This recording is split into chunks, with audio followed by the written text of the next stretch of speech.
Update परभणीमधून Parbhani पालिकेमध्ये ठाकरेंची शिवसेना आणि काँग्रेसचा अखेर ठरलंय। 2.5 वर्ष ठाकरेंच्या शिवसेनेकडे महापौर पद असणार आहे। त्यामुळे आता सय्यद इक्बाल आणि शरफुद्दीन हे सव्वा वर्ष महापौर पद या ठिकाणी घेतील। दरम्यान सय्यद इक्बाल यांना मतदान करावं असा व्हीप सुद्धा जारी करण्यात आलाय। काँग्रेसचे गणेश देशमुख हे उपमहापौरपदी असणार आहे।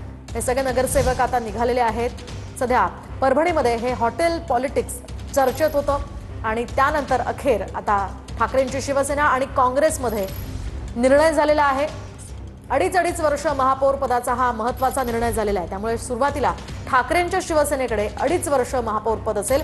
त्या पार्श्वभूमीवर सय्यद इक्बाल यांना मतदान करण्याचा व्हीप जारी करण्यात आलाय। अधिकची माहिती या संदर्भात जाणून घेऊयात आमचे प्रतिनिधी गजानन देशमुख यांच्याकडून। गजानन, काय अधिकचे अपडेट्स मिळत आहेत?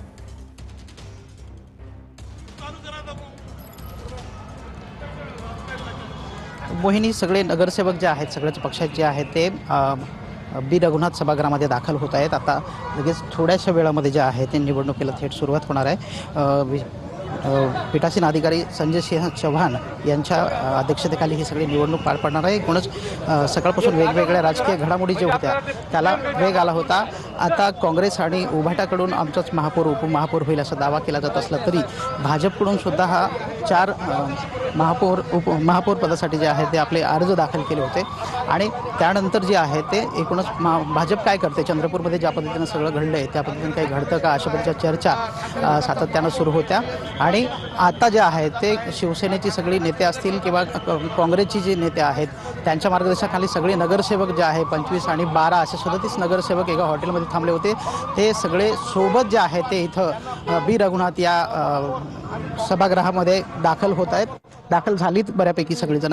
राष्ट्रवादीचे सुद्धा नगरसेवक आहेत, भाजपचे सुद्धा काही नगरसेवक जे आहेत ते इथे दाखल झाले आहे आणि पीठासीन अधिकारी संजय चौहान यांच्या मार्गदर्शनाखाली अध्यक्षतेखाली ही सगळी बैठक विशेष जे आहे ते पार पडणार आहे। आणि इथे काँग्रेसच्या वतीनं भगवानराव वाघमारे यांनी व्हीप जारी केला आहे।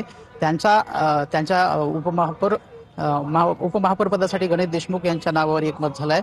तर दुसरीकडे सय्यद इक्बाल यांचं नाव समोर येते शिवसेना उभाटाकडून महापौर पदासाठी आणि त्यांचेच फॉर्म जे आहेत ते ठेवले जाणार आहेत। इतर जी काही आवेदन अर्ज आहेत ती सगळी मागे घेण्यात येणार आहेत आणि त्यानंतर सगळे नगरसेवकांचे त्याच्यावर स्वाक्षऱ्या होऊन नक्कीच गजानन, या संदर्भातल्या सगळे अपडेट्स वेळोवेळी तुमच्याकडनं जाणून घेत राहणार आहोत। तुर्तास धन्यवाद दिलेल्या या सविस्तर माहितीसाठी।